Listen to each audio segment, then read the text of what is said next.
Hello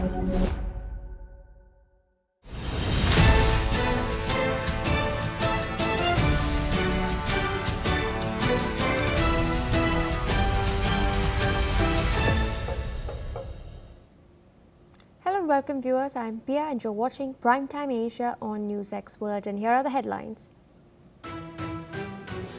Deadly bomb blast in India's Jammu and Kashmir has claimed the lives of at least 9 people and has left over 32 injured. While the J&K police has claimed that it's an accidental blast, the Lieutenant Governor has ordered a probe into the explosion. New CCTV footage of the suspected bomber Umar Mohammed in the Delhi blast has now surfaced online, showing him use 2 phones leading up to the day of the explosion. China has asked citizens to avoid traveling to Japan as a diplomatic dispute deepens over statements made by Japanese Prime Minister Sanae Takaichi on the possibility of deploying forces backing Taiwan in the event of an attack.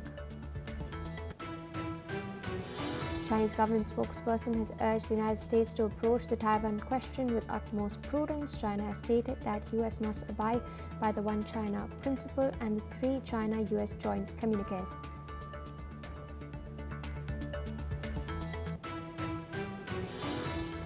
India stands its ground and continues buying crude oil from Russia despite repeated objections and sanctions from US President Donald Trump. India is ranked the 2nd largest importer of Russian crude oil in October.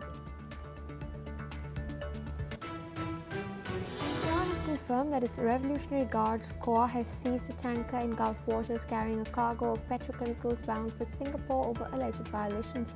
The incident is a first Iranian vessel seizure since April 2024.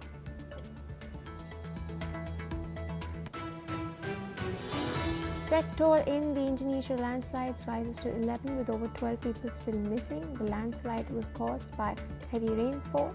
It hit 3 villages in the central Java province, leaving many houses buried.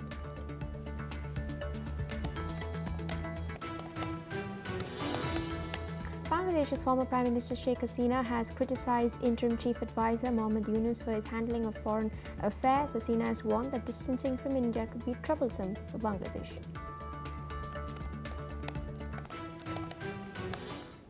Alright viewers, those are the headlines and our top focus. Jammu and Kashmir Chief Minister Omar Abdullah has now expressed deep sorrow over the accidental explosion at the Naugaon police station which killed 9 people and injured 32 others. Abdullah has extended his heartfelt condolences to the bereaved families and prayed for the swift recovery of all those injured. The former Chief Minister and the People's Democratic Party Chief Mehbooba Mufti has also described the incident as heartbreaking, of course highlighting the risks faced by police personnel in maintaining public safety. People's Conference President Sajid Lone has also offered condolences, calling the blast distressing and urging families to find strength in this difficult time. The explosion itself occurred while authorities were extracting samples from a large cache of explosives linked to the white-collar terror module case. With us on the broadcast is Professor Madhav Nalapat, Editorial Director of the Sunday Guardian, joining us from New Delhi. Thank you so much for taking our time and speaking to us. Tragic incident in Naugaon, 9 killed in accidental blast. This of course requires a very serious action. It's very clear that the large bust made in Faridabad, the major breakthrough, has not been handled with care, and there's some rather bitter lessons to be learnt in explosive storage. I want to understand from you, prima facie, does it seem that the J&K police had made some sort of SOP errors while handling the explosives that were seized?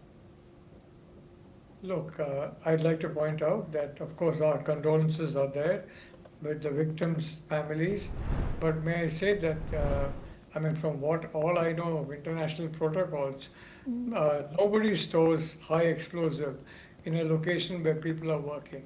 Absolutely. It's stored in a different location, and that location is inspected once in a way by those authorized to do so and tasked to do so, but nobody stores explosives in a location where people are working, and that is a police station, for example, where policemen are working, and where, frankly, of course, the one civilian also unfortunately lost his life in this blast. The second point is that instead of taking, I mean, I'm again very surprised that the explosive, the sample was removed in such a way that it accidentally triggered an explosion. I mean, surely there are protocols for ensuring the safe removal of a sample. May I suggest one? And that is, you first of all store the explosive in a not in a crowded area, put it on the outside, and then use a robot to take out a sample. Now, India is very highly advanced in science and technology. We have sufficient capability in robotics. It should have been no problem to have a robot but taking out that particular sample that is wanted, and that too, if it's properly programmed in a way that doesn't result in an explosion. Frankly, I think all the protocols I have read about, all the protocols I have been told about in different parts of the world have been broken in this particular incident. The explosives were stored in a police station of all places, and then the sample sought to be taken inside the police station itself. The sample was taken in a manner that caused an explosion, and now the entire explosive has gone up in smoke and fire. So there is no explosive at all. So very frankly, I'd like to say that I think certain investigation needs to take place, and those who have been, found negligent in basically handling this Absolutely. A particular quick explosive follow up on and that account. You of course mentioned the storage, the fact that the SOPs were not followed for the storage. So then, who is to be held accountable for this? Because the probe has been ordered by the Lieutenant Governor. We are of course awaiting the findings. But in your assessment, who should be held accountable for this lapse? look, I would like to say that the standard operating procedure is to store explosives in a place where people do not work or live. And secondly, to trigger off an explosive, there's a risk of triggering off when you take out a sample. So that has to be done in the open air and not inside the location where the sample is stored, even if it is not a sample, not in a location where people are there. And thirdly, as I said, we are very skilled in robotics. We have very advanced science and technology. Robots have been used for handling explosives for, I think, the last, I would say, more than 20 years. It's not new technology, and it's very much there in India.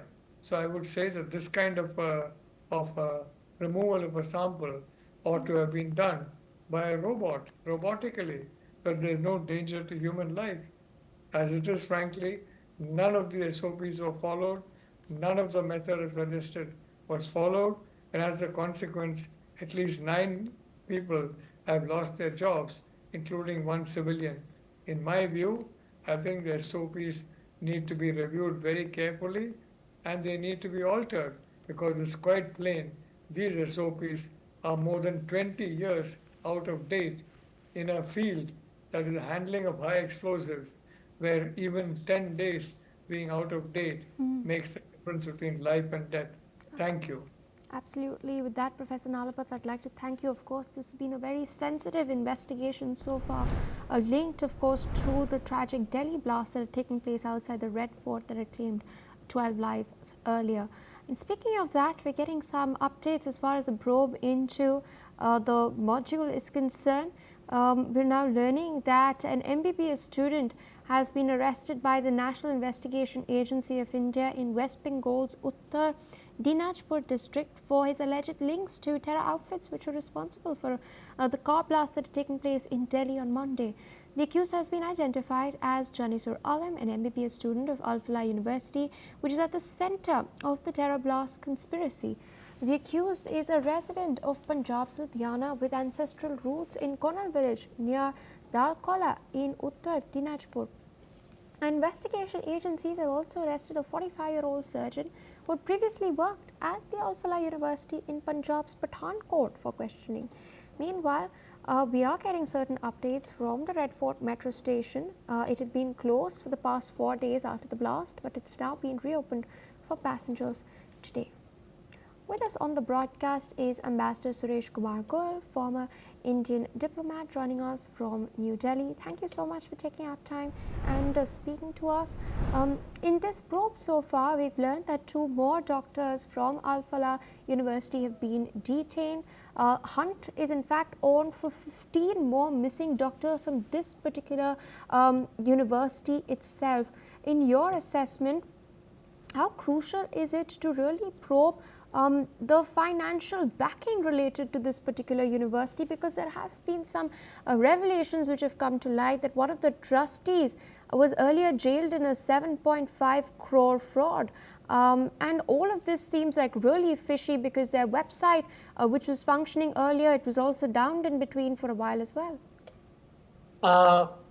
I'm not fully aware of what the financial background of Al Falah University is, but it would stand to reason that if there is a module existing in the university with several members, with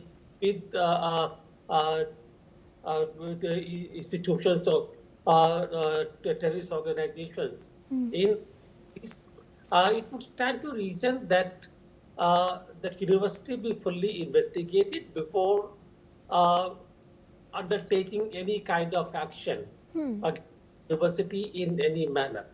But what is necessary is that these investigations are undertaken beyond the media light or beyond media exposure. Absolutely. Because my own sense is that these kind of media highlighting, media discussions put a pressure on the investigators, number one, and put a kind of a time limit, while these investigations actually may take more time be a thought or then whatever the expectations might have been. And number two, it does put a shadow on the character of the university as such. Let me give you an example. Jawaharlal Nehru University is known to have leftist leanings. It was even from the time it was founded in the early 60s. It had that kind of a leftist character, and it is known to be so. But because of that, if an investigation is undertaken in any aspect of the working of the university, and we fully, we keep on giving it the media exposure, it puts unnecessary stain on the character of the university. So my suggestion is that yes, full investigation, but not make it a part of the media spectacle. Absolutely, that is a fair take, and I completely agree with you. But there have been these revelations. Something is amiss. It's reasonable to assess, because there are so many people with links to one university. It might be a coincidence as well. That, of course, time will tell once the probe comes out. I request you to stay on with us as we're tracking further updates. China has now warned its residents from travelling to Japan amidst an escalating row between the 2 Asian nations over Taiwan. The move by Beijing is its latest show of outrage in a roughly week-long row after Japanese Prime Minister Sanai Takeichi, in response to a question in Japan's parliament, stated that a Chinese attack on Taiwan would count as a situation threatening Japan's survival and thus could trigger a military response from Tokyo. Following the announcement, a number of Chinese airlines, including Air China, China Eastern and China Southern, have published notices on their websites offering customers refunds or free changes on certain tickets to Japan. The falling out comes less than 2 weeks after Prime Minister Takeichi and Chinese President Xi Jinping met for the first time on the sidelines of the APEC summit in Yeongju and agreed to pursue constructive and stable ties. In other news, Bangladesh's former Prime Minister Sheikh Hasina has now criticized the country's interim chief advisor Mohammad Yunus for his handling of foreign affairs. In a recent interview given to a popular media outlet, Hasina has warned that distancing from India could be troublesome for Bangladesh. Speaking on the diplomatic ties between the two countries, Hasina has emphasized that India remains Bangladesh's oldest friend and that it seeks a reliable partner in Dhaka. Hasina has also stressed that elections without all major parties, including the Awami League, cannot be considered legitimate. Repeating calls for free and fair elections, she has strongly criticized Yunus's alleged attempts to maintain control by an unelected elite. This interview comes as Bangladesh witnesses widespread unrest ahead of Sheikh Hasina's trial, which is scheduled for the 17th of November. Explosions and arson attacks have reportedly hit Dhaka and surrounding areas in recent days. Still with us on the broadcast is Ambassador Suresh Kumar Goyal, former Indian diplomat. Sheikh Hasina has pointed out something interesting. The pivot that Mohammad Yunus is making away from India towards other countries in South Asia. Of course, Pakistan, to be very specific. He's met with Shehbaz Sharif numerous times. They have also jointly called for the SARC to be revitalized, something that India has stated that it would not be comfortable with as long as Pakistan sponsors terrorism. We've also seen how the ISI chief was in Dhaka a while back, and there was now ships. There were some ships also that docked in Chattagram. How both countries are now once again carrying out exchange of military tactics and training too. In light of all of this, what do you make of Sheikh Hasina's statements and Yunus's position? I would say that what Sheikh Hasina has said is very valid. It's a sound argument. Bangladesh is the immediate neighbor of India, surrounded on three sides, or with the exception of the Bay of Bengal, by India. India's security is deeply interlinked with Bangladesh for the territorial factors, as well as the civilizational and the historical factors. We all know that Bangladesh's movement of independence, creation of Bangladesh, the struggle for its own creation, India's security forces, India's political support has been very active, and in that sense, there is a kind of link with India, between India and Bangladesh, which is irrevocable, really. And therefore, for the current CEO, Mohammad Yunus, to be acting in a manner which could be considered inimical to Indian security sensitivities, I think it would be appropriate to be careful about those sensitivities and not do anything which could go against the Indian security state, just like Bangladesh would expect India to be sensitive to Bangladesh's security interest. Therefore, in that sense, what Sheikh Hasina has said is absolutely correct, that no action should be taken which could actually be considered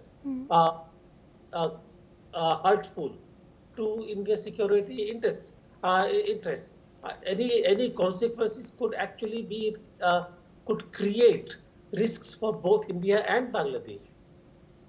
Absolutely. But what we've also witnessed within Bangladesh since last year, since Hasina's ouster, has been rather shocking as well. You've referred to 1971, you've referred to the fact that, yes, while Bangladesh's liberation movement was to a large extent homegrown, India had also given its assistance to the Mukti Bahini, to Mujibur Rahman's movement to ensure the liberation of Bangladesh from Pakistan. But we've seen in the aftermath of Yunus coming to power that there were several murals, several statues of Sheikh Mujibur Rahman that were destroyed. His historical residence in Dhanmondi was also in fact torched. She's of course his daughter. Are we seeing the apparatus under Yunus push some sort of, at least attempt some sort of historical revisionism which is in line with their pivot against India? 2 or 3 things here. First of all, I'm quite certain, having known many people from Bangladesh, and I met a lot of them again at a recent literary festival in Delhi, Foswal Festival of Literature, at Majid Kaur. I was part of it and met them all. I know one thing for a fact, that the cultural and civilizational syncretism between India and Bangladesh is very, very strong. That cannot be changed. Number one. Number two, uh, people of Bangladesh have suffered through the atrocities by the Pakistani army. All remember General Tika Khan, Yahya Yes. Khan, and the forces in the rapes and everything in Bangladesh. They were horrible days, really. Otherwise, how is it possible that 10 million Bangladeshis would leave their country and seek refuge in India? They had to run away from there. They remember those days. Uh, I I do not know why the current CEO Mohammed Yunus, who is a very well-known economist, and I have a lot of respect. I had a lot of respect for him as an economist, but he is playing to an agenda. I really would not like to speculate whose agenda and what agenda, etc., etc. But I know for a fact that what he is doing is hurting the interests of friendship between India and Bangladesh. And therefore, this kind of warning given by Sheikh Hasina is very appropriate and I think it's very timely. It will be important for the government in Bangladesh to wake up to the dangers of such play and make sure that they pivot away from what they're doing now. Absolutely, sir. Requesting you to stay on with us as we're tracking some other updates coming in. Despite objections from the United States of America, India continues to be a major buyer of Russian crude oil, ranking second globally in October with $2.5 billion in purchases. This trend persists as Western nations urge limitation on imports financing Russia's war effort against Ukraine. Now, the recent U.S. sanctions on major Russian oil exporters, including Rosneft and Lukoil, are expected to influence future import figures for both India as well as China. These sanctions, which were announced last month, may begin to reflect in the December import data. In addition to crude oil, India has imported $351 million worth of Russian coal and $222 million in oil products during October. The shift in the global energy landscape has also seen China maintaining its status as the leading buyer of Russian coal. It's anticipated that the sanctions will lead to a reduction in Russian crude imports as Indian refiners seek to avoid potential risks associated with U.S. regulators. Still with us on the broadcast is Ambassador Suresh Kumar Goyal. Of course, we are yet to see the total impact of the sanctions that the Americans have imposed upon India, but this is data and statistics pertaining to October, which has now revealed that India continues to be Russia's the second largest importer of Russian oil. Nothing has really changed on that front, but we've also recently seen some statements, whether we take them at face value or not remain to be seen, being made by Donald Trump that India is looking at diversifying its own imports of oil.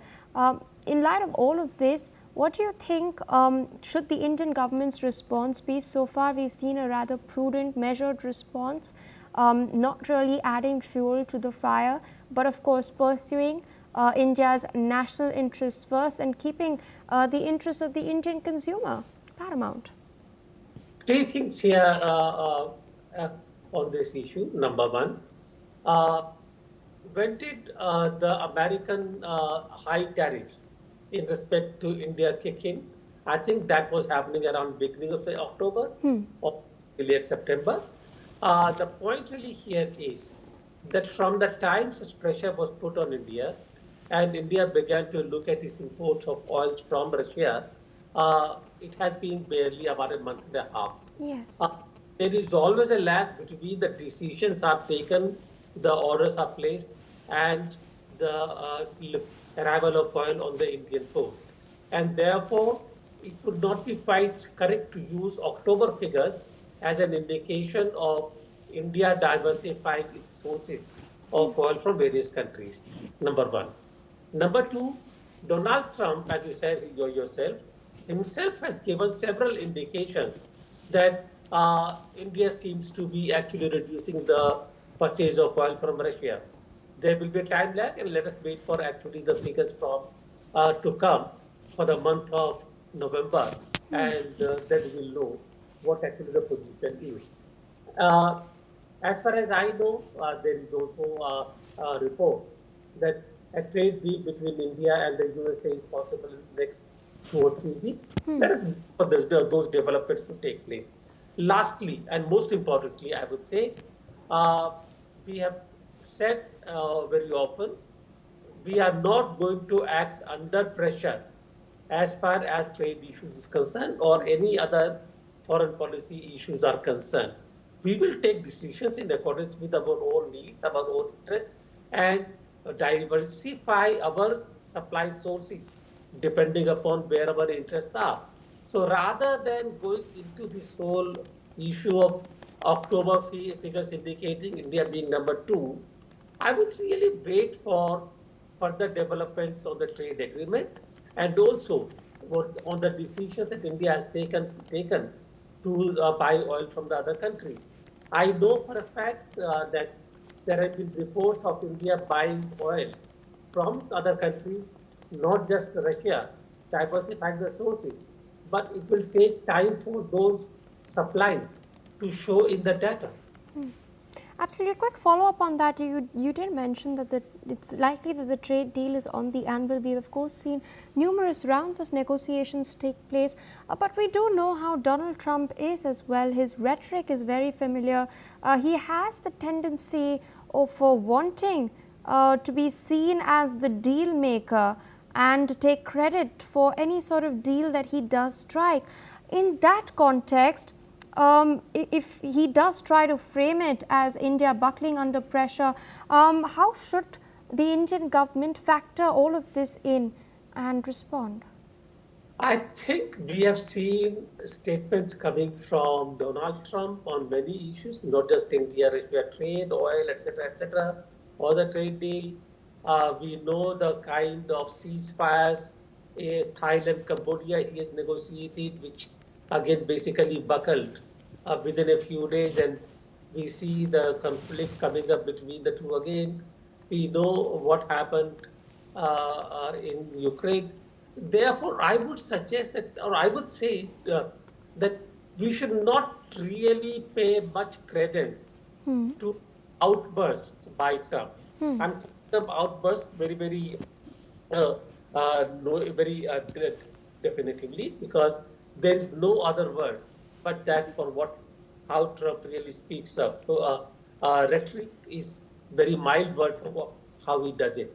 So not really be particularly mindful of it, but we should focus on the actual action on the ground, take action where necessary, and take such actions which are necessary for our own trade interests. We have done that, and I think we have done a lot of concessions on the trade, tariff, etc.